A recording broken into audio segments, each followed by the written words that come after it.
Pasalampak na binaba ni Dino ang dalang sako ng bigas nang makitang may humintong sasakyan malapit sa kanyang kinaroroonan.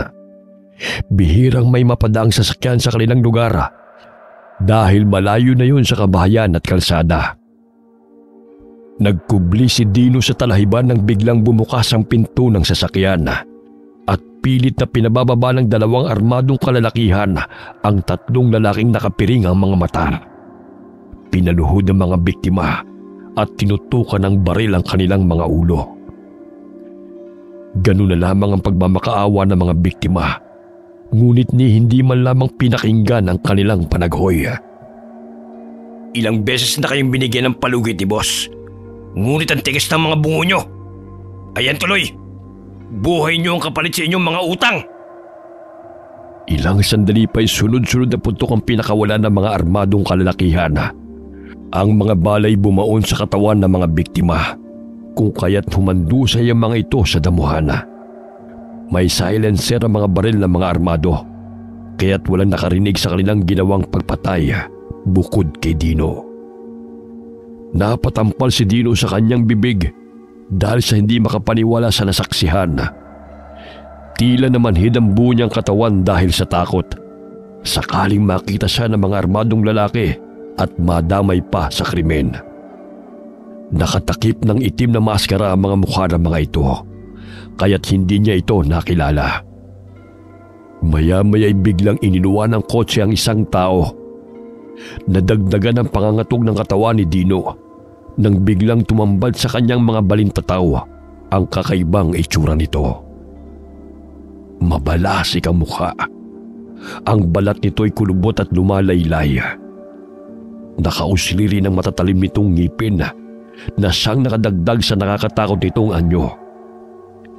Dali-dali nitong tinungo ang kinaroroonan ng mga bangkay at walang pagdadalawang isip na winakwak ang tiyan ng mga ito at nilantakan ng mga laman loob. Kailangan ko na makalis dito bago pa ako makita ng mga lalaki at ng aswang na yan. Dahan-dahang lumakad si Dino palayo mula sa kanyang pinagkukublihan. Ngunit nandilat ng kanyang mga mata nang lumikha ng ingay ang malilit na sanga na kanyang naapakan. Lumakas ang kabog ng kanyang dibdib nang marinig ang tinig ng lalaki. May tao! Hanapin nyo! Dali! Pigil hiningang patuloy na tinatanaw ni Dino ang mga armadong kalalakihan at ang aswang na abalang kumakain ng laman loob. Tumakbo siya ng mabilis nang makita niyang papalapit sa kanyang kinaroroonan ang armadong lalaki. Iniwan niya ang sako ng bigas na pinabili sa kanya ng tiyahin at inunang iligtas ang sarili. Patay ako nito kay tiya. Ngunit kapag naabutan naman ako ng mga lalaki at ng aswang na yun, siguradong paglalamayan din ako bukas. Naririnig ni Dino ang sunod-sunod na pinakawalang putok ng mga salarin. Ang ibang mga balay bumabaon pa sa mga kahoy. Madalas na tinatapunan ng mga bangkay ng mga sinalvage ang lugar na yon sapagkat wala masyadong dumadaan at malayo ang mga kabahayan. Madalas ay may natatagpo ang chinap-chap na bangkay na nakasilid sa sako roon. Lumabas ka na! Huwag kang matakot! Mga kaibigan mo kami! Pilit na sinisiksik ni Dino ang sarili sa likod ng puno upang hindi makita ng taong naghahanap sa kanya. Subalit laking gulat niya nang biglang natamaan ng bala ang kanyang braso. Dahilan na napasigaw siya sa sakit. Tumakbo siyang muli habang sapu-sapu ang sugatang braso. Sino ang mga taong yun? Bakit sila pumapatay? Diyos ko po, tulungan niyo po ako. Ayoko pang mamatay. Umahangos na nagpatuloy sa pagtakbo si Dino sa loob ng gubat nang biglang may malinaw na liwanag na nagmumula sa flashlight. Tumakbo siyang muli upang humingi ng tulong sa mga taong yon. Manong, tulungan niyo po ako. May mga taong humahabol po sa akin. May aswang po silang kasama. Namilog ang mga mata ni Dino nang biglang umisi ang dalawang lalaki sa kanyang harapan. lumabas ang matatalim na mga ngipin ng mga ito na ikinatakot ng binata. Aswang din kayo? Maawa po kayo sa akin. Wala akong kasalanan sa inyo. Noon wala. Ngunit ngayon, meron na. Dahil sa pagiging tsismoso mo. Hindi ko sila sadya na makita mangyayari. Maawa na kayo sa akin. Pangako wala po akong pagsasabihan. Anong kakala mo sa amin, ututo? Malas mo lang, bata. Kaya pagpasensya mo na dito na lamang nagtatapos ang iyong buhay. Itinutok ng lalaki ang baril sa ulo ni Dino. Napapikit ang binata at hinintay na lamang ang nalalapit niyang kamatayan. Ngunit biglang bumagsak ang lalaki sa damuhan at tumatalsik pa ang dugo, dulot ng mga matindi nitong sugat sa leeg. Bumangon ka na riyan, bago pa tayo maabutan ng kanyang mga kasamahan. Iminulat ng binata ang kanyang mga mata at tumambad sa kanyang paningin ang dalagitang may bitbit ng mahabang patalim at sibat. Maraming salamat sa tulong mo. Ano ba ang pangalan mo? Mamaya ka nang magtanong. Sumunod ka na lang sa akin. Umaaligid lang sa paligid ng mga kasamahan ng hayop na yan. Alam mo ba kung sino sila? At bakit sila pumapas lang? Sa pagkakaalam ko mga aswang sila. Wari ko'y miyembro din sila ng kulto. Itanong na lang natin mamaya kay Kapuring. Manatili ka na muna sa aming lugar. Batid kong pinaghahanap ka na ng mga taong yun. Lalo na napaslang ko ang dalawa sa mga kasamahan nila. Aakalain nila na ikaw may kagagawan nun. Tsak na maghuhurmentado na naman si Tia. Dahil hindi ako makakauwi ng bahay dala yung pinakuha niyang bigas. Pag binalas ka nga naman, napadaan lang eh. Madadamay pa sa kasama ng mga tao at aswang. Huwag kang mag-alala, Manong. Hindi naman masasayang ang bigas mo. Kinuha na ni Buyong. Palinga-linga si Dino sa paligid sa takot na sundan ng mga armadong kalalakihan at aswang. Hinihingal na siya sa paglalakbay sa kabundukan. Ngunit ang dalagitang kanyang kasama ay tila hindi nakararamdam ng pagod. Malayo pa ba tayo, Neng? Sumasakit na ang pa ako sa kalalakad eh. Malapit na lamang po. Mga 30 minutos na lamang bago tayo makarating sa tribo. Naku, malapit na ba yun? Halos lumawit na ang dila ko sa kalalakad eh. Hindi pa tayo nakakarating sa ating patutunguhan. Kung gusto mo, bumalik ka sa pinanggalingan mo para hindi ka mapagod. Iyon nga lang, baka lapain ka naman ng mga aswang. Maya-maya'y nakasulubong nila si Buyong bitbit ang sako ng bigas. Wala nang nagawa ang binata kundi ang sumama na lamang sa magkapatid. Kabilang si Isay sa tribo ng Teduray na naninirahan sa Timog Kanlurang, Mindanao. Kabilang sila sa pangkat na tinatawag na Eteurotor na naninirahan sa bundok. Ang Eteudogot ay tawag sa mga Teduray na nakatira malapit sa dagat. Eteutera ang nakatira malapit sa ilog Tirana. At Eteuufi sa mga Teduray naman na nakatira sa iba't ibang lugar ng Upi. Ang mga Teduray ay nahahati sa Muslim at Kristiyano. Ang mga naninirahan naman sa bundok ay nanatili sa tradisyonal na pamamaraan.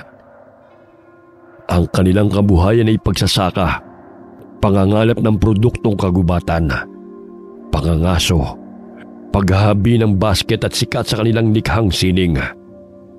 Gayunpaman, ang kanilang tribo ay nakikipag-agawan sa lupain ng bawat pangkat. Malapit na po tayo, Manong. Ayun na pong bahay namin. Batid kong labis ang iyong pagod, kaya't makakapagpahinga ka na. Kailangan din gamutin ang iyong sugat. Ako nga pala si Dino. Ikaw, anong pangalan mo? Ako si Isay. Iyan naman ang kapatid kong si Buyong. Paano mo napatay ang mga aswang na lalaking yun? Paano mo sila nakayanan? Dahil dito sa mga sandata, sanay na po kami makipaglaban. Sa katulad naming mga katutubo, laki kami sa kabundukan. Kaya sanay kaming makasagupan ng iba't ibang klase ng hayop, maging ng mga aswang. Salamat uli sa pagsigip niyo sa aking buhay. Kung hindi kayo dumating, tiyak na naubos na ako ng mga aswang na yun. Naunang pumasok ng kubo si Buyong bitbit ang sako ng bigas. Agad niya yung inilapag sa sahig na pinagtaka ng kanyang ama. Sumunod sina Isay at ang binatang si Dino na sapu ang sugatang braso nito. Sumama ka sa akin, Manong. Pupunta tayo kay Kapuring upang magamot niya yung sugat mo at matanggal ang bala na bumaon dyan. Tumango ang binata at sumunod sa dalagita. Ilang sandali pa'y hinawi ni Isay ang kurtina na tumatakip sa isang silid. Kapuring, may kasama po akong nangangailangan ng tulong niyo. Napaawang ng bibig si Dino nang humarap ang babaeng tinatawag na Kapuring. Ang buong akala niya ay isang matandang babae, ang manggagamot na bukang bibig ng dalagita. Ngunit napamangha ang binata sa angking kagandahan nitong taglay. Kayumanggi ang balat nito. May mahabang buhok at kaakit-akit ang angking ganda. Magandang gabi sa iyo, magandang binibini. Ako po pala si Dino. Siniko siya ni Isaya dahil sa napatulala na ito habang nakatitig sa manggagamot. Maya-maya'y nanumbalik ang kanyang diwa at lumapit kay Kapuring na patuloy na humahanga sa kagandahan nito. Hindi mo naman sinabi na ganito pala kaganda si Kapuring. Sus, ipagamot mo na nga yung braso mo.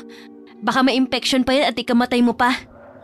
Ayos lang mamatay sa piling ng isang magandang dilag. Bahala ka na nga riyan. Magsasaing pa kami ni Buyong. Salamat din pala sa bigas, Manong. Sa wakas, makakakain din kami ulit ng kanin. Uy, dadali ko pa yun sa bahay ni Tia. Wag na. Amin na lamang to. Kabayaran sa pagsagip namin sa iyong buhay. Umiling-iling na lamang ang binata sa tugon ng dalagita. Maya-maya'y sinenyasan siya ni Kapuring na umupo sa tabi nito. Mabilis ang tibok ng kanyang puso. Hindi niya may pagkakaila na nagkagusto siya sa isang babae sa unang pagkakataon. Tahimik lamang si Kapuring habang nililinis ang kanyang sugat.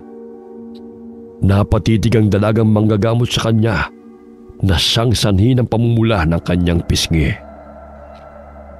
Tahimik na tinatapalan ng dahon ni Kapuring ang kanyang sugat.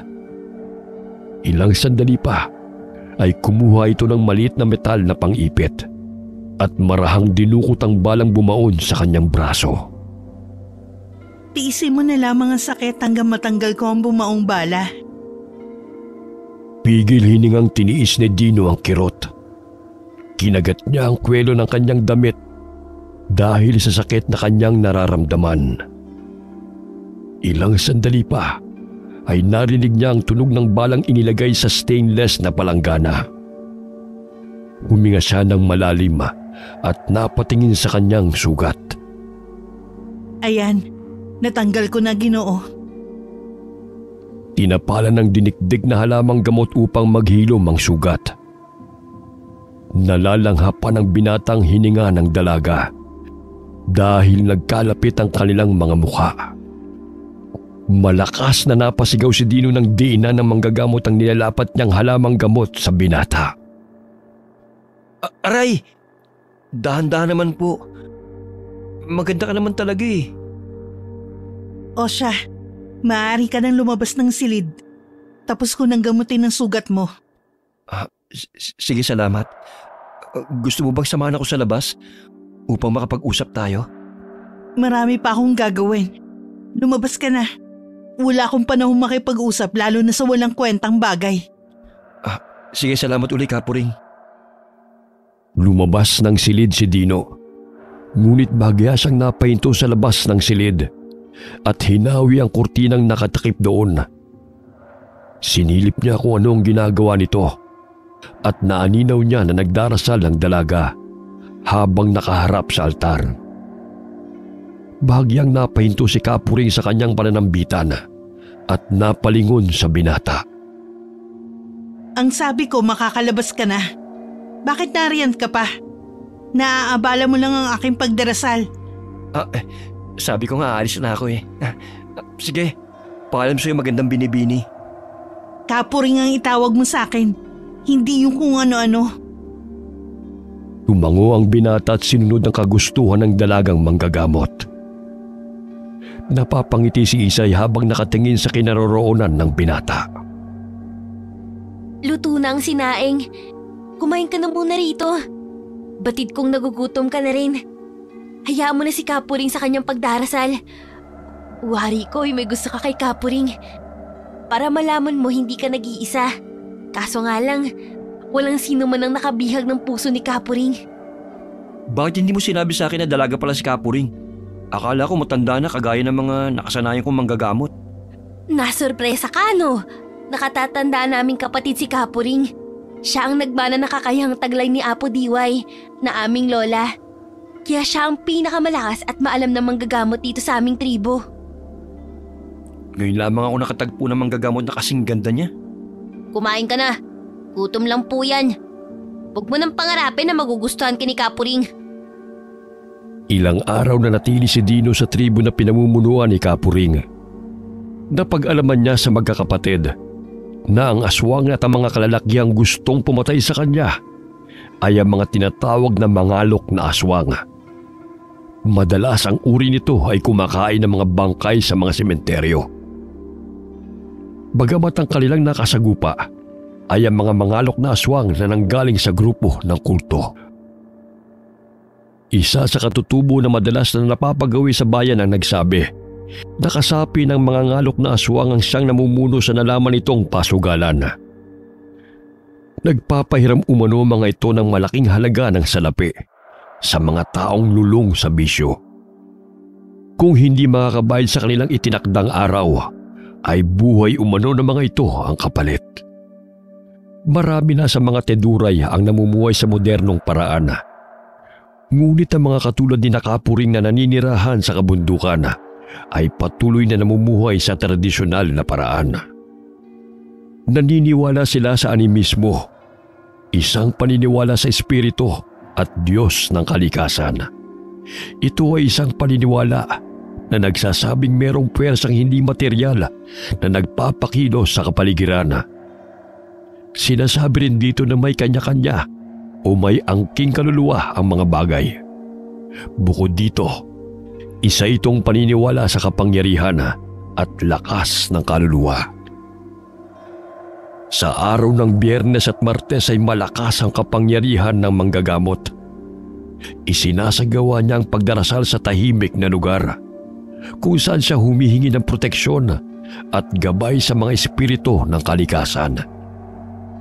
Napamangha si Dino nang makitang iba't ibang sandata na pagmamayari ng mga kaibigang katutubo. Tulad na lamang sa palaging daladala ni Isay na nakasukbis sa tagiliran nito. Ang sandatang Chris na maihahalin tulad sa isang samurai na pasigsag ang talas at matalim din ang bandang dulo nito. Matalim na bolo naman ang palaging dala ni Buyong. Grabe naman. Ang bata niyo pa ngunit palagi na kayong may bitbit na patalim. Ginagamit namin to laban sa mababangis na mga hayop sa gubat. Pangkuha ng pagkain at higit sa lahat, iligtas ang sarili mula sa kapahamakan at mga kaaway. Nakikita mo ba ang malaking peklat sa mukha ko? Kagagawa niya ng aswang na aming nakasagupan ni Ama habang kami ay papauwi galing bayan. Kawangis ng aswang na humabol sa'yo. Dahil sa sibat at bolo na dala ko, nasugatan ko rin siya. Kaya't hindi niya ako napatay. Likas sa aming mga katutubo na may dalang sandata sa tuwing naglalakbay. Kaya naman pala.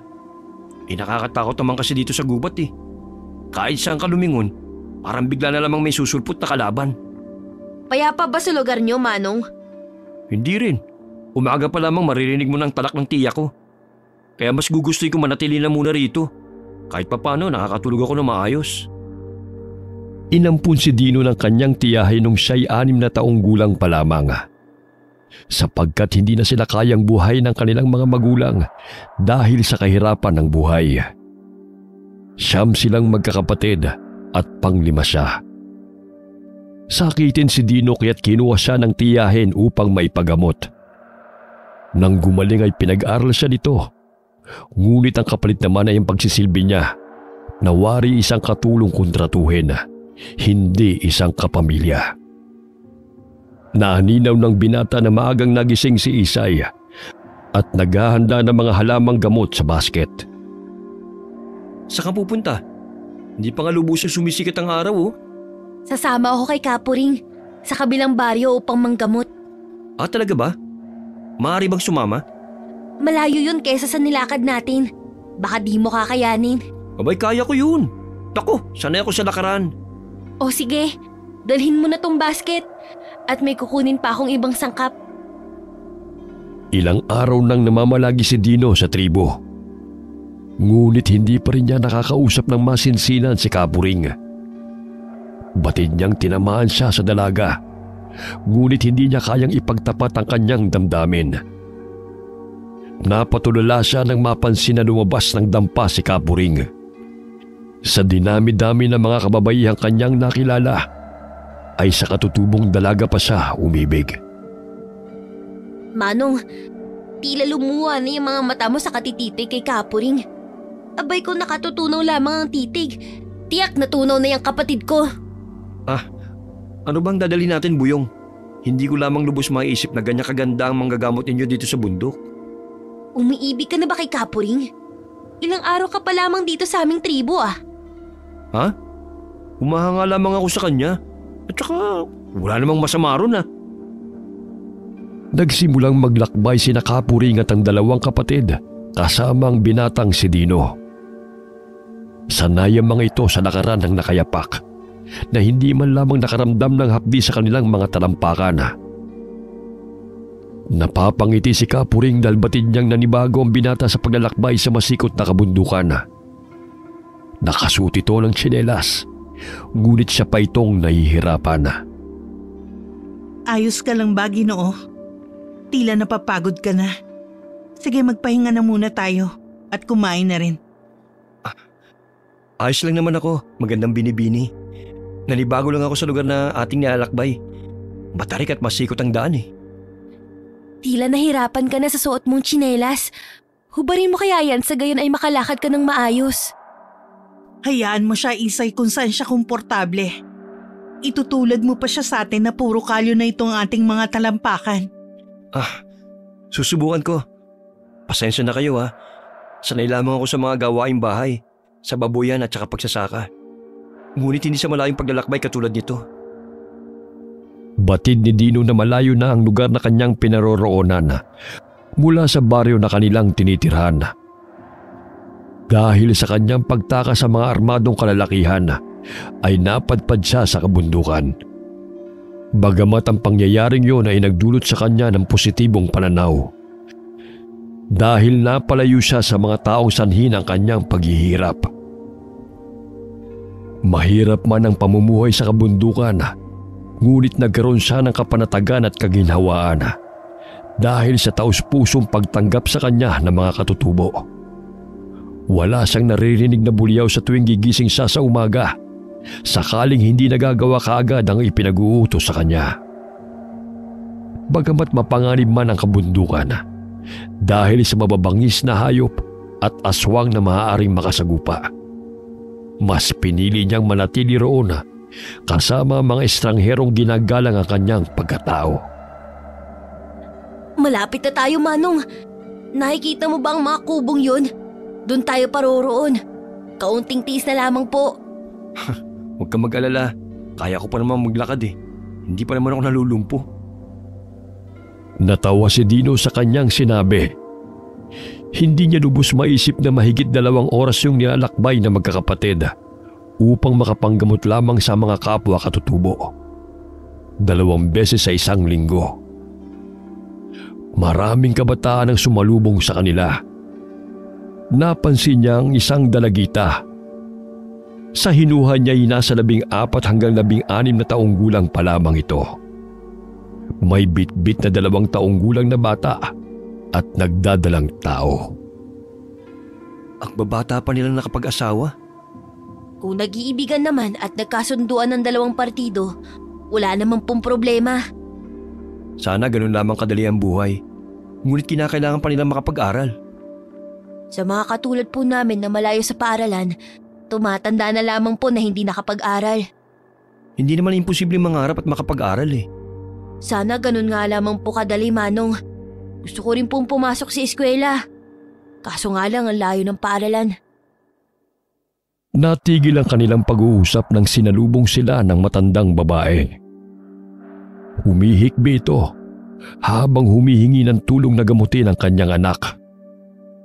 Lumulobo ang tiyan nito at wari niya pinaglaruan ng masamang engkanto. Tumana po kayo. Nandito kami upang gamutin ang iyong anak. Oh, Buyong, halina kayo. Tama na yung kulitan niyo sa mga bata. Naaliw ang mga katutubong mga bata kay Dino, kaya't nagpakarga ito sa kanya. Maging sa kanyang likod ay nakasabit dahil nanibago sa kanilang bisita. Mamaya na tayo maglaro mga bata ha. Dadalhin ko lamang tong basket kay Kapuring. Tumango ang mga batang lalaki at binitiwan ang kanilang bisita. Agad na sumunod na pumasok si Dino sa maliit na dampa. Bumungad sa kanyang paningin ang binatilyong lalaki na halos nangingitim na ang bibig nito. Pinahira ng dinasalang langis ni Kapuring ang katawan ng binatilyo. Maya-maya'y pinainom niya ito ng maligamgam na tubig. Pinirapiraso niya ang luyang dilaw at inilapat sa noo ng binatilyo at marahan niyong inihipan. Ilang sandali dinikdik niya ang luyang dilaw at inilapat sa tiyan ng binatilyo at bumulong ng orasyon. Maya-maya'y sumuka ng itim na likido ang binata na may kasamang maliliit na mga insekto. Pinahiran muli ni Kapuring ng langis ang tiyan ng binatilyo na may katas ng dinikdik na luyang dilaw. Paulit-ulit na sumuka ang binatilyo hanggang sa mailabas niya ang lahat ng itim na likido mula sa kanyang tiyan. Pinainom siya muli ni Kapuring ng maligamgam na tubig na pinaglagaan ng luyang dilaw. Unti-unting umaliwalas ang itsura ng katutubong binata. Pinaglaruan siya ng engkantong kanyang nagambala sa gubat. Ipahid niyo itong langis sa kanyang katawan na aking binasbasan bago sumapit ang dilim sa loob ng 3 araw. Sa gayon ay tuluyan na siyang gumaling. Laking pasasalamat ang mga katutubo sa tulong ni Kapuring. Marami ring nagpahilot sa kanya, lalo na ang mga bata, maging ang mga buntis ay kanyang sinuri. Hindi kaagad nakabalik na kabilang bundok ang manggagamot at ang mga kasamahan nito. Dahil humihilab ang tiyan ng katutubong si Lori. Anumang oras ay iluluwalan nito ang panganay nilang anak. Masayang naghahapunan ng mga katutubo kasama si Dino. Napatigil sila sa pagkain ng tinawag sila ni Erion dahil manganganak na ang asawa nito. Dali-daling pumunta si Kapuring at Isay sa bahay ng mag-asawa. Nadatnan nilang nakahiga si Lori habang sapo ang tiyan. Pumutok na rin ang kanyang panubigan kaya't lalabas na ang sanggol.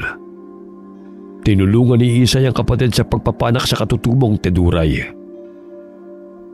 Tanging lampara nagsisilbi nilang liwanag sa madilim na gabi. Bahagyang napatigil si Kapuring sa kanyang ginagawa. Magbantay kayo sapagkat may negatibong puwersa akong nararamdaman na umaaligid sa paligid. Batid ko ngang sanggol ang pakay nito. Halika, Manong. Magbantay tayo ron. Maging ako'y nakaramdam ng mga yabag sa paligid. Nagbantay sa labas ng bahay sina Dino at Buyong. Habang si Erion ay hindi mapakaling pabalik-balik sa paglalakad dahil sa pag-aalala sa kanyang asawa at magiging anak. Napahinto ito sa paglalakad nang masipat ng kanyang paningin na may 2 taong nagkukubli sa mga talahib.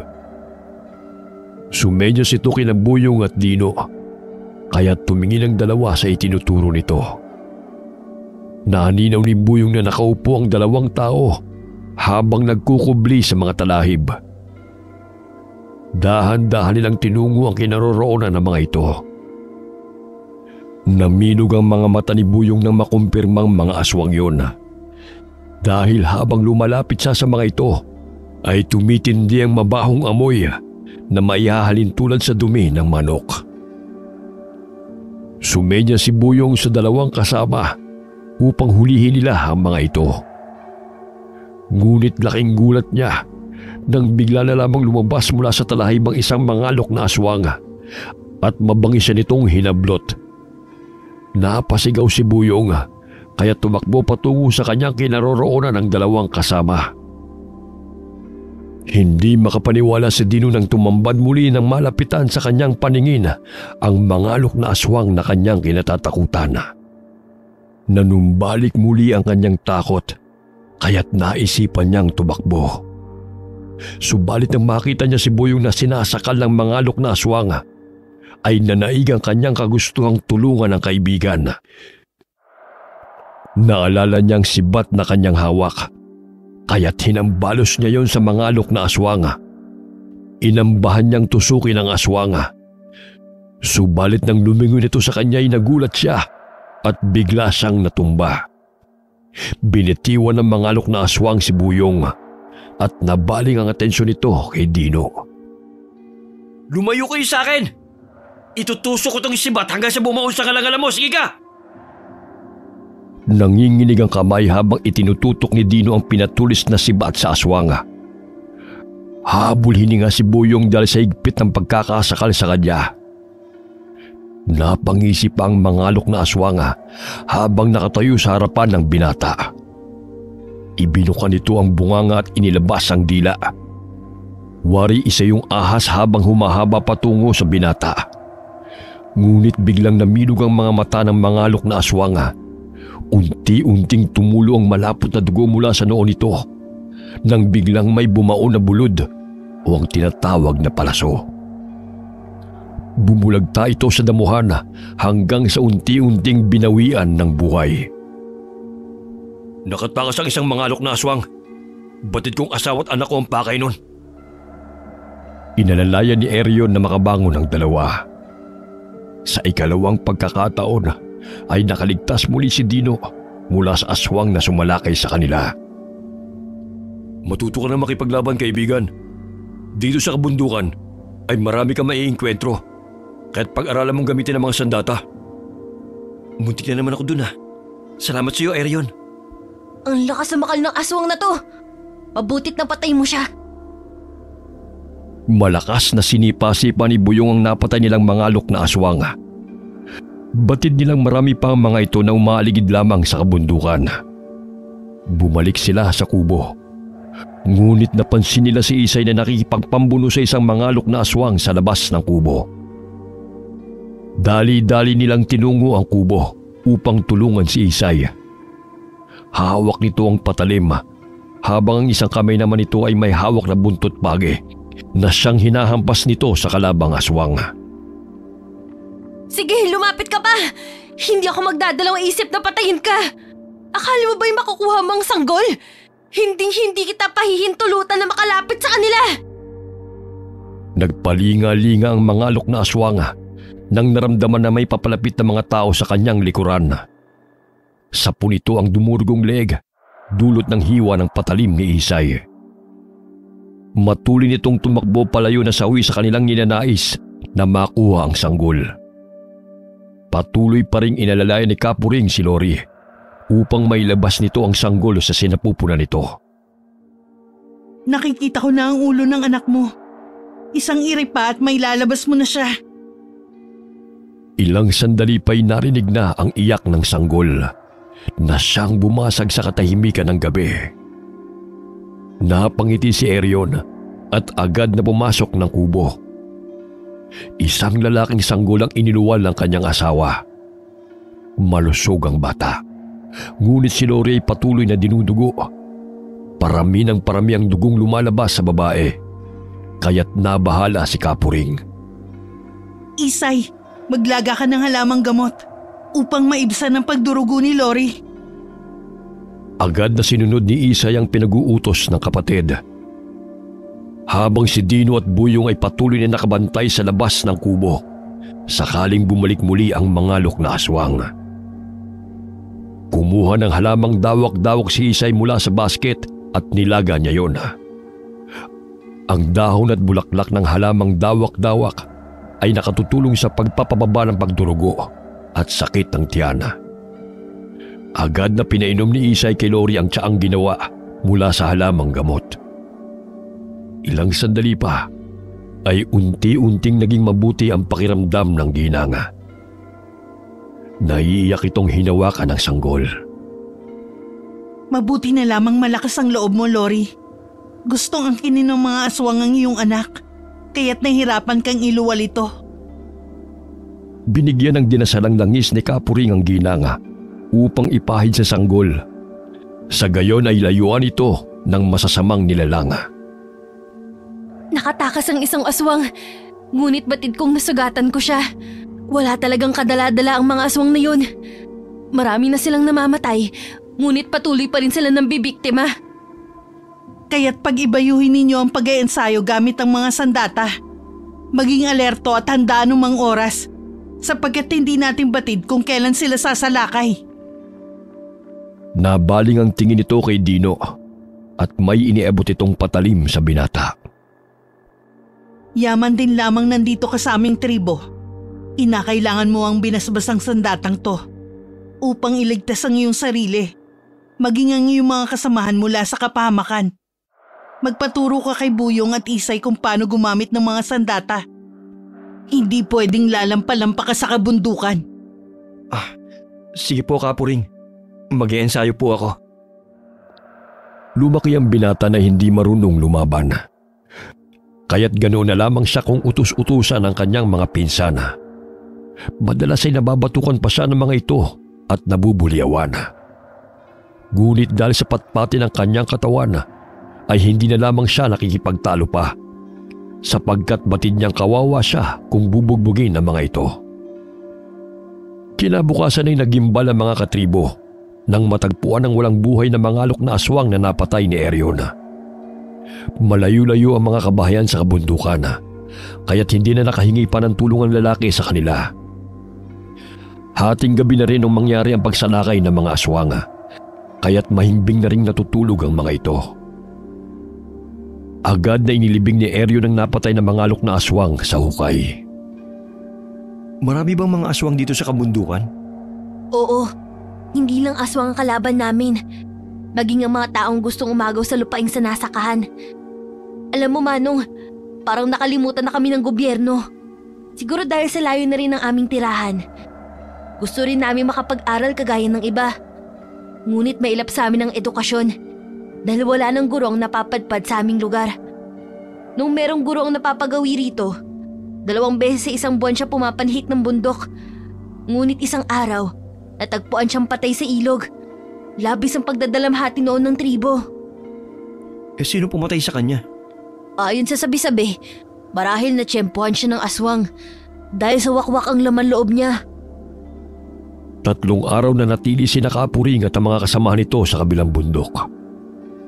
Bago sila bumalik sa kanilang tinitirhan, ay pinagsabihin niya mga kapwa katutubo na mag-ingat at maging handa sa mga aswang na kanilang kalaban. Habang naglalakbay, napadaan sila sa sementeryo na nooy may inililibing na katutubo. Lumapit si Kapuring sa kapamilya nito at kinausap. Ayon sa mga magulang ng bata, ay biglaan ang pagkamatay ng kanilang anak. Masigla pa itong nakikipaglaro, ngunit ang sumapit ang dilim ay inapoy ito ng lagnat. Hindi nagtagal ay binawian ito ng buhay. Dinasala ni Kapuring ang puntod ng bata at agad na nagpaalam sa kapamilya ng nasawi. Naging marahas ang mga kampon ng kadiliman. Kaya't humingi kayo ng gabay sa anitong nagbibigay ng proteksyon sa atin. Nagsilabasan na naman ang mga masasamang nilalang. Dahilan ng pagkakasakit ng ating mga katribo.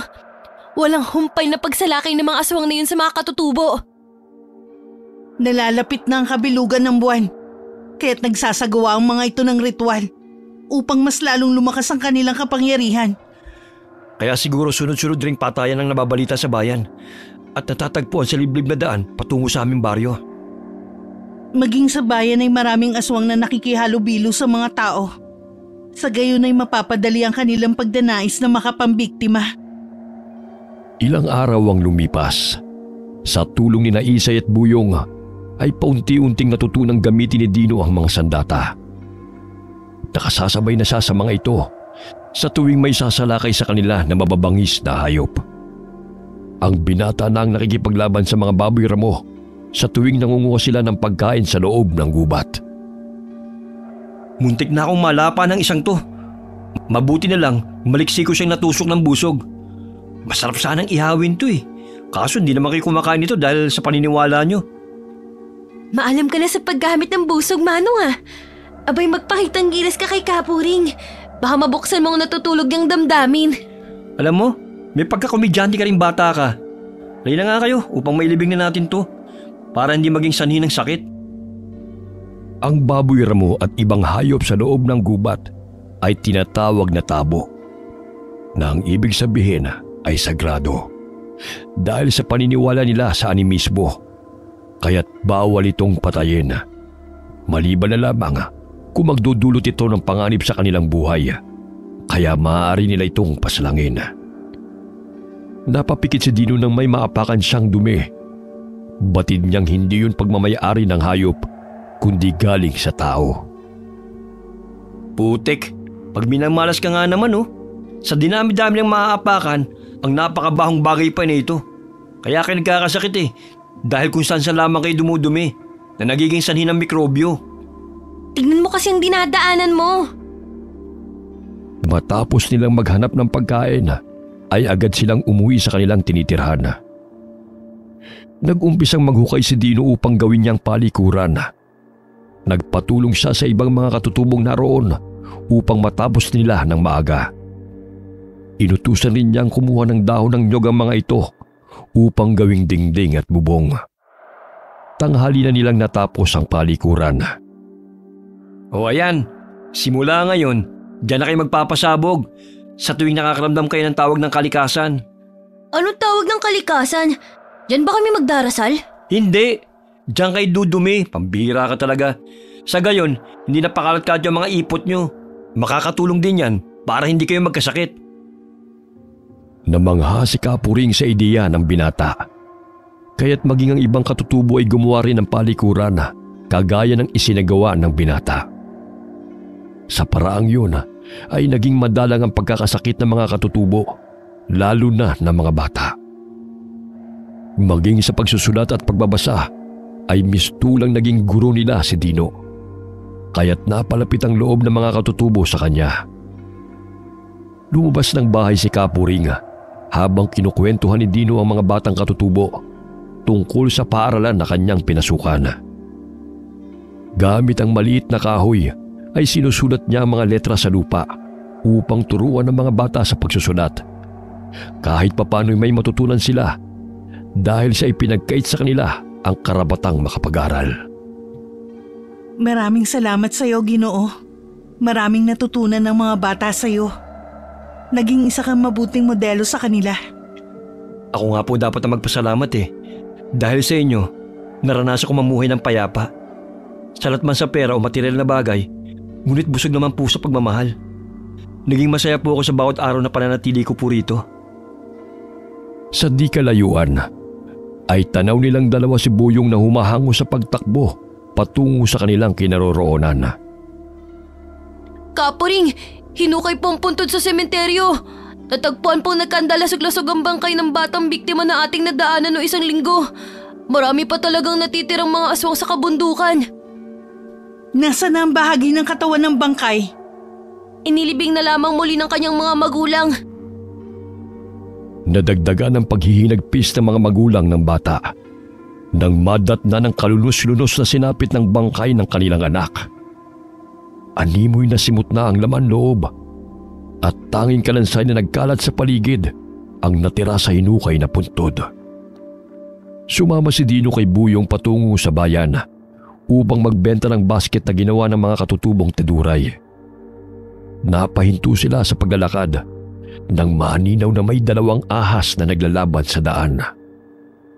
Manong, huminto ka muna saglit. Nakikita mo bang dalawang ahas na naglalaban?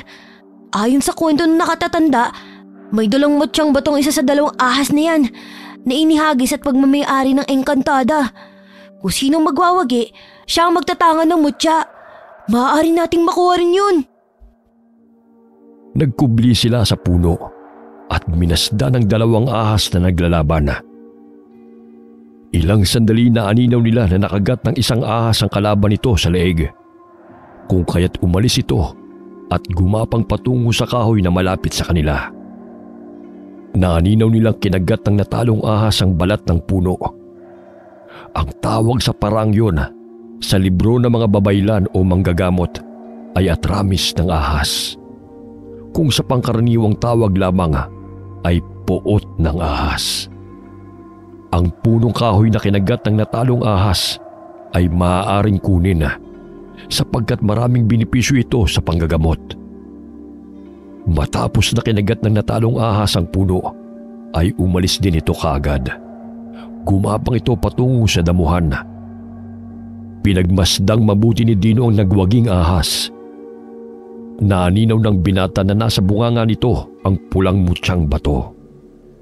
Gusto niyang kunin yun, ngunit sadyang mapanganib, sapagkat ang ahas na yon ay siyang maghahari sa lahat ng ahas na naroon sa kabundukan. Hari ng mga ahas na siyang tagapagbantay ng mutyang bato. Sana naman ibigay mo sa akin ang mutya. Para sa ganun, makatulong ako sa mga taong nangangailangan. Talamak na ang kasamaan na siyang kumikitil ang buhay ng mga inosenteng katutubo at mga taong walang kalaban-laban sa puwersa ng kadiliman. Sana ipagkaloob mo sa akin ang mutya. Animoy narinig ng ahas na may tangan ng mutyang bato ang daing ng binata. Bahagya itong napalingon sa kanyang kinaroroonan. Maging si Dino'y nagulat nang magtama ang kanilang paningin. Gumapang ang ahas papalapit sa binata. Tiimbagang lamang nakatayo si Dino at tinutunghayan ang gagawin ng ahas. Pansamantala itong tumigil sa kanyang harapan at iniluwa ang mutya mula sa bibig nito. Ilang sandali tumango ito kay Dino at iniwan ang mutyang bato sa harapan ng binata. Hinatid ng tingin ni Dino ang ahas na siyang nagbigay sa kanya ng mutya. Pumasok ito sa kasukalan hanggang sa mawala na ito sa kanyang paningin. Agad na dinampot ni Dino ang pulang bato na kusang ibinigay sa kanya ng ahas. Nakita siya ni Buyong. Matapos itong putulin ang kahoy kung saan kumagat ang natalong ahas, ay dinala niya yon at lumapit sa kaibigan. Naku Manong, napakaswerte mo. Dahil ikaw ang napili ng gabay na makapagtangan ng mutyang bato na yan. Alam mo ba na maswerte yan sa negosyo, pangontra sa masasamang nilalang, baram, kulam, kilkig at iba pang dulot ng itim na kapangyarihan. Balutin mo ng itim na tela at babasbasan mo kay Kapuring. Sa gayon, lumakas sa kapangyarihan nitong taglay. Naway matulungan tayo ng mutyang to upang magapi ng masasamang nilalang na siyang nagdudulot ng paghihirap ng mga tao. Agad na inilagay ni Dino ang mutyang bato sa kanyang bulsa at nagpatuloy na silang maglakbay patungong bayan. Bitbit ang mga basket na kanilang ititinda. Pagdating ng bayan ay agad na inilapag ni Buyong ang mga basket sa gilid ng kalsada. Marami-rami din silang dala. Tanghali pa lamang ay kalahati na sa kanilang paninda ang nabibili. Abay, maswerte tayo ngayon Mauubos pa natin to bago sumapit ang dilim. Baya-maya'y may humintong sasakyan sa tapat ng kanilang pwesto. Bumaba ang isang babae at lumakad patungo sa kanila. Mababanag ang pagkamangha sa mukha nito, kaya't binili niya ang natitirang basket na paninda ni Buyong. Walang pagsidla ng tuwa ang binatilyo, kaya't tinulungan nila ni Dino ang driver upang dalhin ang mga pinamiling basket ng Ale sa kotse nito. Ayon sa Ale, ay kakailanganin niya yun upang ipamigay sa kanyang mga kaibigan na paglalagyan ng mga produkto nilang mangga.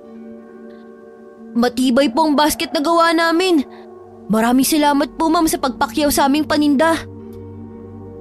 Maging si Dino ay labis ang tuwa nang maubos ng maaga ang kanilang paninda. Ilang sandali ang masayang mukha ay napalitan ng pangamba. Napansin ng binata ang pinsan na lumalakad malapit sa kanilang pwesto, kaya't kagad siyang tumalikod at tinupi ang sako na kanilang nilalatagan ng mga paninda. Naririnig niyang nag-uusap ang lalaki at ang pinsang si Joshua. Nang hihiram itong muli ng salapi.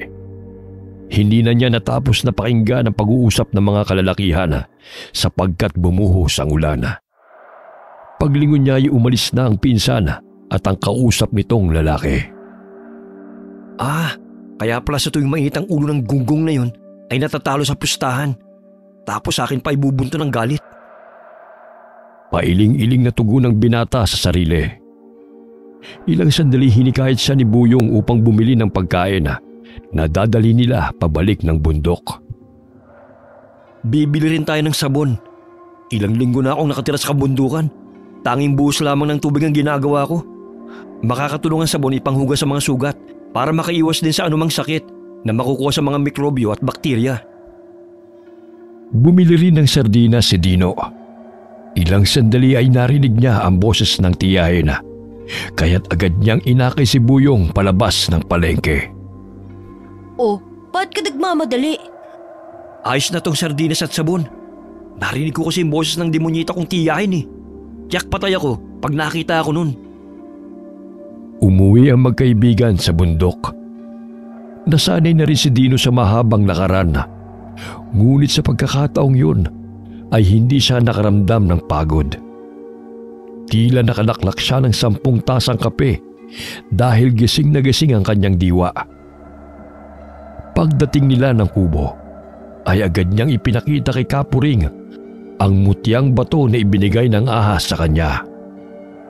Napakapalad mo sapagkat bihira lamang sa mga taong binibigyan ng ganitong mutya.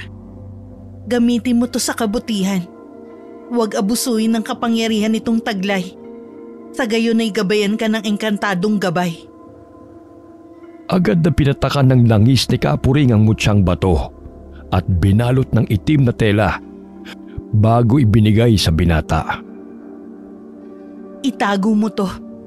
Huwag mong ipakita at ipahawak kahit kanino upang manatili ang kapangyarihan nitong taglay. Maraming salamat po, Kapuring.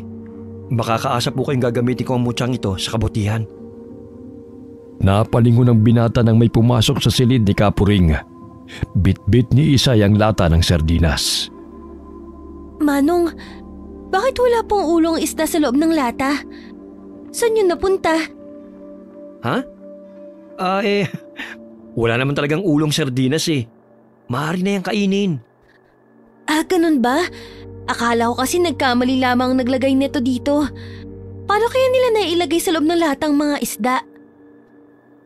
Pinaikot-ikot pa ng dalagita ang lata ng sardinas dahil sa kuryosidad. Unang beses nilang makakain ng isdang nasa lata, kung kaya't gano'n na lamang ang pagkalito at pagkamangha ng mga bata. Lumabas ng silid si Dino at pinaliwanag kina Buyong at Isay na may pabrika na gumagawa ng sardinas at kung bakit nakalagay sa lata ang mga isda. May preservatibo silang inilagay na sangkap upang hindi mapanis kagad ang sardinas. Ngayon lamang ako nakakain nito. Ang sarap pala. At saka napakahiwaga kung paano nakapasok ang mga isda sa lata. Napangiti si Dino dahil sarap na sarap ang mga katutubo sa sardinas. Samantalang yun ang palaging inuulam niya sa bahay ng kanyang tiyahin. Animoy matutubuan na siya ng kaliskis dahil sa araw-araw na ang kinakain ay sardinas. Ngunit sa mga katutubong katulad ni Isay at Buyong na namulat sa simpleng buhay, lahat ng maihahain sa hapag ay kanilang binibigyan ng halaga. Kapuring, halina po kayo. Tikman niyo po tong sardinas, masarap po. O sige, tawagin niyo na si Ama upang makapaghapunan na tayo. Unang beses na naging espesyal ang ulam na sardinas kay Dino, sapagkat yun ang madalas niyang kainin sa tuwing hindi siya binibigyan ng pagkain ng kanyang tiya o tinitipid siya nito.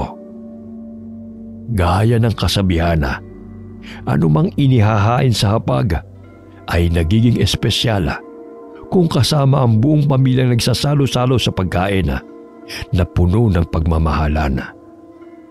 Sa tribo ng mga katutubo, Naramdaman ni Dino ang pagpapahalaga sa kanya na maihahalin tulad niya sa ulam nilang sardinas. Kapag nakabenta muli tayo ng marami, bumili ulit tayo nito, Manong. Nako, mauumay ka rin kapag inaraw-araw mo ang sardinas sa pagkain. Alam mo namang bihira lamang kami nakakain ng pagkain katulad nun. Sige, bibili tayo ng marami kapag nagkapera tayo muli. Ngunit huwag araw-arawin, hindi maganda sa kalusugan at saka mauumay ka rin. Madalas nang sumama si Dino kina Isay at Buyong sa pagtitinda ng basket sa bayan. Narinig ni Dino ang balita tungkol sa talamak na patayan. Ang mga bangkay ay natatagpuan sa liblib na lugar o di kay mga kapirasong bahagi ng katawan ang iniiwan sa talahibana. Kahit saan man tayo magpunta, hindi pa rin natatapos ang kasamaan ng mga tao. Dulot yan ng kasakiman. Naikwento ng katabing tindero kay Dino ang tungkol sa mga taong nawawala na nanulong sa sugal kagaya ng sabong. Naging mainit ang balita na yon dahil sa sunod-sunod na pagkawala ng mga tao. Ngunit walang sino man ang nakakaalam kung sino ang dumukot sa mga ito. Marami na rin nakikita ang binata na nakapaskil sa mga poste na missing. Marahil kagagawa niyo ng grupo ng kalalakihan na muntik na akong mapatay. Maaring sila ang pasimuno ng mga pasugalan. Sambit ng binata sa kanyang isipan. Ilang sandali nakita niyang muli ang pinsana at may kausap itong dalawang lalaki. Napansin niya na si Joshua pa ang naghihikayat sa mga ito upang maglaro sa pasugalan. Maliit lamang ang puhunan, ngunit malaki ang balik na panalo ang makukuha nila. Isang stratehiya ng sugal, papanalunin ka sa umpisa hanggang sa malulung ka at mabaon sa utang. Sinundan niya ang pinsana at nakikita niyang may sinisingil itong tao at binayaran siya ng malaking halaga. Matindi ang kanyang hinala na may ginagawa itong hindi kaaya-aya. Manong, saan ka ba pumunta? Kanina ka pa namin hinihintay ni Isay. Alam mo, Buyong, matindi ang aking pakiramdam na may kinalaman ng aking pinsan sa pagkawala ng mga tao. Marahil ang pinagtatrabahuhan niya ay isang sindikato. Paano mo nasisiguro yun, Manong? Sinundan ko kasi siya eh. May kahina-hinala siyang ginagawa, kasamang ibang kalalakihan. Hindi ko mawari eh. Ngunit nararamdaman kong may masamang hangarin ng mga taong kasama ni Joshua.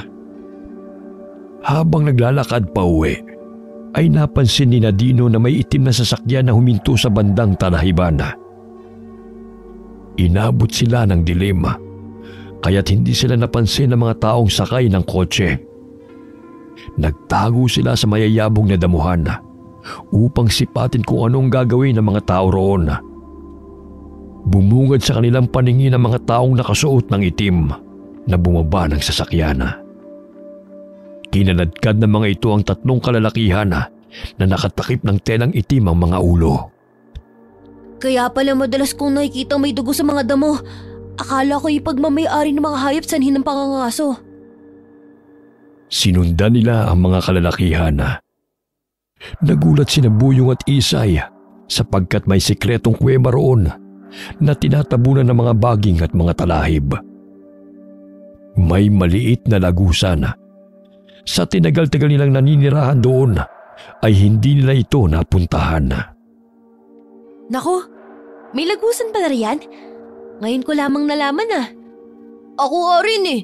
Ano kayang gagawin nila riyan? Nagpupumigla sa mga bihag. Ngunit malakas na suntok ang pinakawala ng isang lalaki na tumama sa tiyan ng lalaking kanilang dinukot. Kaya't namilipit ito sa sakit. Kinaladkad nila ang mga ito patungo sa loob ng kuweba. Marahil miyembro sila ng kultong awang na sinasabi ni Ka Abner. Hinaan niyo lang ang boses niyo. May lalaki pang nandun sa loob ng kotse. Baka marinig tayo. Pumasok sa loob ng kuweba ang mga kalalakihan kasama ang kanilang mga bihag.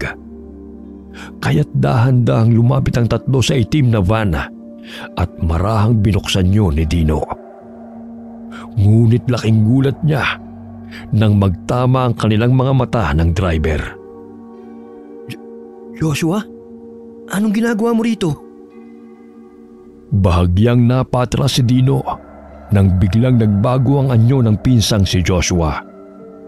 Matalim itong nakatitig sa kanya na ang mga matay nagbabaga. Tinubuan rin ito ng mga balahibo sa noo na maihahalin tulad sa isang hayop. Bigla siyang sinakal ng lalaki hanggang sa mamilipit siya sa sakit. Joshua, ako to si Dino. Pinsan mo ko. Ngunit tila hindi pa rin siya naririnig ng lalaki at patuloy siyang sinasaktan nito. Ilang sandali pa'y malakas na pinukpok ni Isay ang ulo ng lalaki gamit ang malaking bato. Kaya't nabitiwan nito si Dino. Hindi ba't ang sabi mo demonita ang tiyahin mo? Pinsan mo yan, anak ng demonita. Kaya demonyo rin yan. Sinasaktan ka nga nila noon, di ba? Kahit magpakilala ka pa sa kanya, hindi pa rin maaawa sa'yo. Itali na natin siya bago pa manumbalik ang lakas niya. Imbis na tulungan ng binatilyo ang kapatid, ay naghalungkat ito ng mga gamit sa loob ng kotse. Hanggang sa may makita siyang bag na punong-puno ng salapi. Tingnan niyo, ang daming pera. Naku, sandamakmak na sardinas ang mabibili ko nito. Ang sabi ko, tulungan mo kami rito. Ibalik mo yan. Hindi sa atin ang pera. Wala kang pahintulot sa may-ari kaya hindi mo maaaring kunin. Ay, sayang naman. Sige, pagpapaalam ako para makakuha ko rito. Humarap ang binatilyo sa nanghihinang si Joshua at tinanong ang lalaki kung maaari niyang kunin ang mga pera. Dahil nahihilot nakakaramdam ng sakit ng ulo, ay napatango ito na ikinatuwa naman ni Buyong. Ayan, Isay. Nakita mong tumango siya, di ba? Kaya't pumayag siya. Sa akin ang mga perang to. Makakabili na ako ng isang sakong sardinas. Ay, ewan ko sa'yo. Tulungan mo muna kami rito. Mamaya tubuon ka na ng kaliskis sa kakasardinas mo riyan. Mapagkamalan ka pang syokoy. Nagtulungan silang hilahin ang katawan ni Joshua upang ikubli sa talahiban. Pinulupot nila ang baging sa katawan ng lalaki. Sa gayon ay hindi ito makatakas. Batid kong isa na rin siyang mangalok ng aswang, Manong. Marahil sumali na siya sa grupo ng mga lalaking yun.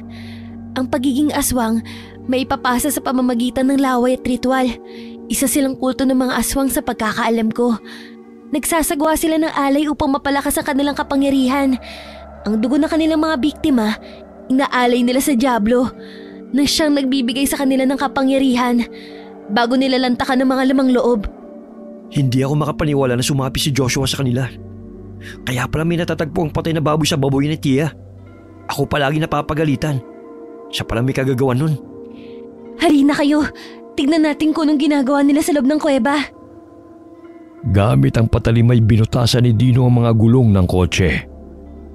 Hinila ni Isay si Buyong dahil patuloy pa rin itong naghahalongkat ng mga gamit sa loob ng sasakyan.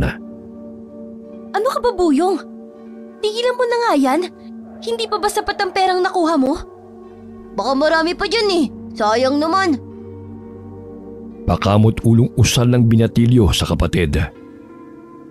Ilang sandali pa'y dahan-dahan nilang tinungo ang kuweba. Hindi nila lubos maisip na may sikretong kuweba roon na naging lungga ng mga mangalok na aswang. Minsan lamang sila napapadaan sa lugar na yon.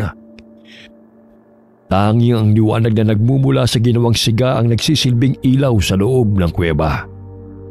Kabilugan ng buwan, kung kaya't batid nilang malakas ang puwersa ng mga kampo ng kadiliman. Nagsagawa rin ang mga ito ng ritual.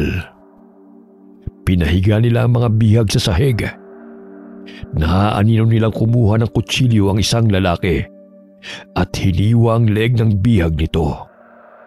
Hindi magawang makasigaw ng biktima dahil sa busal nito sa bibig at nakatali ang mga kamay at paa.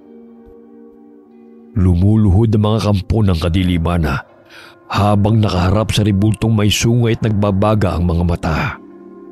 Umuusal sila ng dasal ng paulit-ulit. Unti-unting nagbago ang mga itsura ng kalalakihan. Biglang kumulubot ang mukha ng mga ito at naging mabalasik. Lumalabas ang matatalim at nakausling mga ngipin. Pinatakan ng mga alok na aswang ng dugo ng biktima ang rebulto. Bago nito sinipsip ang lumalabas na dugo sa hiniwang leeg ng biktima. Tila nasasaid na nito ang dugo ng bihag dahil sa namumutla na ito bago niya binitiwan. Agad itong sumenya sa mga kasamahan na maaari na nilang pagsaluhan ng laman ng biktima. Ang mga tao talaga, madaling malinlang gamit ang salapi. Ang salapi ang siyang kumukontrol sa kanila. Malakas na humalakhak ang lider ng mga mangalok na aswang. Humarap itong muli sa rebulto at umusal ng dasal. Napatampal ng bibig si Buyong nang makita ang ginagawa ng mga aswang sa bangkay. Halos masuka siya habang takam na nilalantakan ng mga ito ang laman ng biktima. Niluray-luray nila ang bahagi ng katawan. Nakita pa nila kung paano basagin ng isang aswang ang bungo ng biktima at sipsipin ang utak nito. Manong, hindi ko na kaya. Umalis na tayo rito. Parang hinahalo kayang sikmura ko.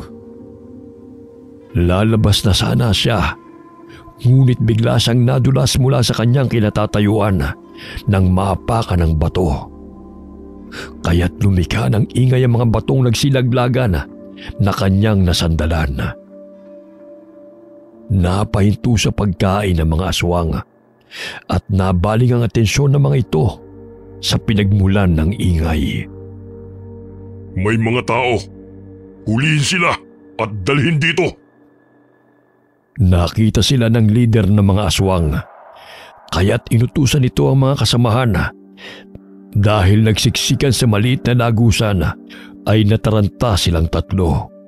Kaya't hirap silang makalabas dahil sa naipit nila ang isa't isa. Aray, ano ba yan? Mauna kang lumabas, Isay. Nariyan na sila, baka maabutan nila tayo. Ikaw tong sumisiksik sa amin eh. Ikaw ang maunang lumabas. Yan kasi ang bitbit mong bagan sa gabal eh. Hinablot ng mga alok na aswang si Buyong, kaya't kinaladkad nito ang binatilyo sa loob ng kuweba. Ngunit maliksi siyang hinila ni Dino, kaya't tanging ang bag na naglalaman ng pera ang nakuha ng aswang. Manong, ang pera ko! Pambili ko pa yun ng sardinas. Mas importante pa ba yan kaysa sa maligtas ang buhay mo? Tayo na! Hayaan mo na ang perang yan! Umihikbing tumakbo palabas ng kuweba si Buyong. Ngunit laking gulat nila nang biglang humarang ang aswang na si Joshua sa kanilang harapan. Akala nyo ba'y makakatakas pa kayo? Isasama namin kayo sa mga taong yun. Tinutukan ng barel ni Joshua sa ulo ang pinsan at ang magkapatid. Kaya't lumakad ang mga ito patras patungo sa loob ng kuweba. Ikaw na bata ka. Mukha kang pera. Ayan, sa'yo na. Ngunit ang kapalit niyan ay ang iyong buhay. Isinaboy ng aswang sa mukha ng binatilyo ang sangkatutak na pera. Namilog ang mga mata ng binatilyo dahil nagkalat yun sa sahig. Ibibigay mo sa akin tapos papatay mo rin naman ako. Anong silbi pa nun? Nag-iisip ka pa ba? Malakas na sinipa ni Isa yung hawak na baril ng aswang na si Joshua, kung kaya't tumila po nito. Kinuha niya ang sandatang kris sa tagiliran at iniwasiwa sa harapan ng kalabang aswang. Nagngit-ngit sa galit ang aswang dahil sa ginawa ng dalagita. Inilabas nito ang mahabang dila upang wakwakin ang tiyan ni Isay. Ngunit maliksi itong nakailag at ang kasamang aswang nito ang tinamaan. Malakas siyang hinataw ng dalagita gamit ang patalim, kaya't pumalahaw ito ng matamaan sa kamay. Paulit-ulit siyang inundayan ng saksak ni Isay sa kamay hanggang sa maputol ito. Sige, lumapit ka pa para parehas na maputol yung kamay mo. Nailabas muli ng aswang ang kanyang dila Ngunit maliksing nakailag muli si Isay at tumama yun sa bato. Walang pagdadalawang isip na tinabas ng dalagita ang dila nito at itinarak ang patalim sa dibdib ng aswang na si Joshua. Wala pang aswang maaaring manakit sa akin! Hindi ikaw makakatalo sa akin! Paulit-ulit na sinaksak ng dalagita ang patalim sa katawan ng kalabang aswang hanggang sa bumulagta ito sa lupa at binawian ng buhay. Maging si Dino at Buyong ay nakipaglaban sa mga mangalok na aswang gamit ang kanilang bolo. Palipat-lipat na tumatalon-talon si Buyong sa mga bato habang iniilaga ng pagsugod ng aswang sa kanya. Akin na yung pera! Sinasayang mo lang habang kami halos mamatay na sa paghahanap buhay upang makakain. Kunin mo kung kaya mo. Yun ay kung mabubuhay ka pa. Kapalit ng perang ito. Inilalayo ng aswang ang bag sa binatilyo, dahilan ng pagkainis ni Buyong. Sakaling hindi ako makakain muli ng sardinas kapag nawala ang perang yan, pagsisisihan mo! Akin na yan! Tumatawa pa ang aswang habang inilalayo ang bag sa binatilyo. Ikinasa nito ang baril at itinutok kay Buyong. Ngunit bago pa man ito makalabit ang baril, ay binato ni Isay ang kamay nito. Kaya't nabitiwan nito ang baril. Dahil sa inis ay agad na tinusok ni Buyong ang mata ng aswang gamit ang patalim. Ngunit inilabas nito ang mahabang dila at pinulupot sa bewang ng binatilyo. Malakas nitong ibinagsak si Buyong. Mabuti na lamang inaagaw nito ang bag ng pera. Bago pa man siya bumagsak sa batuhan, ay nasalusan ng bag na naglalaman ng salapi. Malaki talagang naitutulong ng pera, maging sa aking kaligtasan. Natutuwang sambit ng binatilyo. Bumangon siyang muli at binalikan ang namimilipit sa sakit na kalabang aswang. Walang awa niyang inundayan ito ng saksak sa katawan at ginilitan ng leeg. Ilang sandali pa'y bumagsak ito sa lupa at nawalan ng buhay. Agad niyang kinuha ang backpack at isinuot. Batid ni Puring na nasa panganib ang buhay ng kanyang mga kapatid, kaya't nagsagawa siya ng ritual at dasal upang gabayan ang mga ito. Sa ilalim ng kabilugan ng buwan, itinataas ni Puring ang dalawa niyang kamay habang nananambitan. Nagpausok din siya ng kamangyan upang maitaboy ang negatibong enerhiya na bumabalot sa kapaligiran. Samantala, hinataw ni Dino ang mahabang dila ng mangalok na aswang na akmang pupulupot sa kanya. Hindi niya maipaliwanag ang liksi at lakas na kanyang nararamdaman habang nakikipaglaban sa mga aswang. Malakas na palahaw ang pinakawalan ng mangalok na aswang nang ibaon ng binata ang patalim sa tiyan nito. Ibahin mo kami! Namumuhay kami ng patas! Hindi tulad ng mga gahaman at makasarili ng mga miyembro nyo! Patuloy na hinalukay ng binata ang tiyan ng aswang hanggang sa dilat ang mga mata nito na unti-unting binawian ng buhay. Sumampa ang lider ng mangalok na aswang sa mataas na bahagi ng bato sa loob ng kuweba. Umusal ito ng orasyon na siyang ikinatakot ni Dino. Umihip ang malakas na hangin. Kasabay nun ay naririnig nila ang mga atungal ng mga hayop sa labas ng kuweba. Nadidinig din nila ang mga takbuhan. Wari niya ay tinatawag nito ang mga kasamahan upang magkaisa sa kanilang ritual at paghasik ng lagim. Naku, tinatawag niya ang kanyang mga kauri. Sa pamamagitan niyan, inuutusan niyang salakayin ng mga itong mga tao. Natatakot ako sa kaligtasan ng ating mga katribo. Huwag kang mawalan ng pag-asa. Alam ko makakayanan nilang iligtas ang kanilang mga sarili. Walang kasama na magwawagi. Manalig lamang tayo sa may kapal. Alam kong iba ang pinaniniwalaan nyo. Ngunit hindi tayo pababayaan ng dakilang lumikha. Akala nyo ba'y makakalabas pa kayo rito ng buhay? Katulad ng mga sakim na taong yan, ibabaon ko kayo sa limot! Itiko mo yung bunganga mo! kung wala ka namang sasabihin na mabuti. Inasinta ni Buyong ang lider ng mga alok na aswang gamit ang tirador. Ngunit tumambling-tambling ito sa ere upang iwasan ang mga balang pinakawalan ng binatilyo. Bago pa man ito makalapag sa lupa, ay malakas na inihagis ni Dino ang bolo patungo sa ulo ng lider ng mga aswang. Ilang sandali nandilat ang mga mata nilang tatlo nang tumama sa bungo ng mga alok na aswang ang patalim. Bahagya silang natahimik at nagkatinginan. Nako, ang galing mo talaga, Manong. Bilib na talaga ako sa'yo. Nangingisay na bumagsak sa batuhan ang katawan ng mga alok na aswang. Nilapitan siya ni Dino at hinugot ang patalim na bumaon sa bungo ng kalaban. Dito na lamang nagtatapos ang kasamaan mo! Gamit ang dugo ang patalim, ay pinuto ng binata ang ulo ng mga alok na aswang at inihagis sa nagbabagang apoy. Nagngingit-ngit sa galit ang mga kasamahan ng aswang, kaya't sinugod nila ang magkapatid na katutubo at si Dino. Pinulupot ng mga ngalok na aswang ang dila nito sa leeg ng binata at kinilapat ito ang matatalim na kuko sa mukha ni Dino. Ngunit laking gulat ng aswang nang bigla siyang tuklawin ng mga ahas hanggang sa mabitiwan niya ang binata.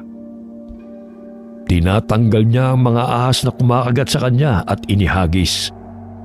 Ngunit bumabalik pa rin ang mga ito upang siya'y kagatin muli. Kahit isang tuklaw ng ahas ay walang natamo si Dino. Ngunit ang kalaban niyang aswang ay pinapak ng mga ahas na nagdulot ng maraming sugat. Mabilis na kumalat ang lason sa katawan nito, sanhi ng kamatayan. Maging sina Isay at Buyong ay hindi sinaktan ng mga ahas. Bagkus tinutulungan pa sila sa pagsugod sa mga kalaban. Tinuklaw ng isang ahas ang mata ng mga alok na aswang na lumalapit kay Isay, kaya't umalingaw-ngaw ang sigaw nito sa loob ng kuweba. Hindi makapaniwala si Dino sa kanyang nasaksihan. Marahil sa tulong yun ng batong mutya ng ahas na kanyang tangan. Nagapi nila ang mga ngalok na aswang. Kabilang na roon ang pinsan na si Joshua. Maraming salamat sa inyo mga kaibigan. Kung hindi dahil sa inyo, ginawa na kaming pulutan ng mga aswang na ito. Yumuko ang mga ahas sa harapan ng binata. Wari nagbibigay galang sa kanya. Ilang sandali pa ay nagsipulasan ang mga ito at lumabas ng kuweba. Patay na rin ang mga taong binihag ng mga mangalok na aswang dahil sa balang bumaon sa mga katawan nito. Lumabas ng kuweba sina Dino at ang magkapatid na katutubo. Dali-dali silang lumakbay patungo sa kanilang tinitirhan. Sa daan ay naririnig nila ang mga kaluskos sa paligid. Naaaninaw nila ang mga ahas na gumagapang na sumasabay sa kanila. Manong, tila ginagabay nila tayo. Batid nilang nasa pangarib ang buhay natin. Sana maging ang mga kasamahan nating katutubo, kanilang tinulungan, kagaya ng pagsagip nila sa ating buhay. Malayo pa lamang inakita nilang maraming mga ngalok na aswang na siyang sumusugod sa mga kabahayan ng mga katutubong Teduray. Maging si Kapuring ay nakikipaglaban sa mga ito. Bago pa man masaktan ng mga alok na aswang si Kapuring, ay maliksing kinagat ng ahas ang bibig ng aswang. Kaya't naudlot ang pagbuka nito ng kanyang bibig. Pumulupot din ang dalawang ahas sa leeg nito ng mahigpit hanggang sa malagutan nito ng hininga. Nagulat si Dino nang biglang may lumundag na aswang na nagkukubli sa puno. Nagpagulong-gulong sila sa talahiban. Wala ka ng kawala ngayon. Ipaparanas ko sa iyo kung paano mamatay. Naagaw nito ang bolo ng binata at pangising itinaas nito ang patalim upang hatawin ito sa ulo. Ngunit may kamay na pumigil sa aswang at malakas siyang hinablot upang mailayo sa binata. Itinarak ni Kapuri ang sibat sa leeg ng aswang. Sumisirit pa ang dugo nito. Pilit pa itong hinihila ng mga alok na aswang upang matanggal ang bumaong sandata sa leeg nito. Ngunit bumulagta ito sa talahiban na naliligo sa sariling dugo. Maging ang mga katutubong teduray ay nagtaka dahil hindi sila sinasaktan ng mga ahas, kundi ang mga aswang na sumasalakay sa kanila. Dahil sa taglay na mutyang bato ng ahas na tanga ni Dino, ay iniligtas sila ng mga ahas. Animoy nag-uusap-usap ang mga ito sa pamamagitan ng kanilang mga nagsisilabasang mga dila. Nang mapagtagumpayan na mapatay ang lahat ng mga mangalok na aswang, ay bumalik rin ang mga ahas sa kanilang tirahan. Walang sino man sa katutubo ang kanilang sinaktan. Maging si Kapuring ay nagpasalamat sa mga ahas na tumulong sa kanila. Kinabukasan ay nagimbal ang mga katutubo dahil ang iba sa mga mangangalok na aswang na napaslang ay kanilang nakikilala. Kasapi ng sundalo ang dalawa sa mga ito na nakilala ni Erion. Hindi makapaniwala ang katutubo na ang taong kanyang kaibigang sundalo na bumibisita sa kabundukan ay kauri ng mga mangalok na aswang na siyang naghahasik ng lagim sa kanilang lugar. Ipinagbigay alam nila sa mga otoridad ang pangyayari. Kaya't nadiskubre ng mga ito ang kultong naging pasimuno ng pasugalan na siyang dahilan ng pagkawala ng mga tao. Simula nang mamatay ang mga mangangalok na aswang ay wala nang napapabalitang nawawala sa bayan. Maging ang mga katutubo ay namuhay ng payapa.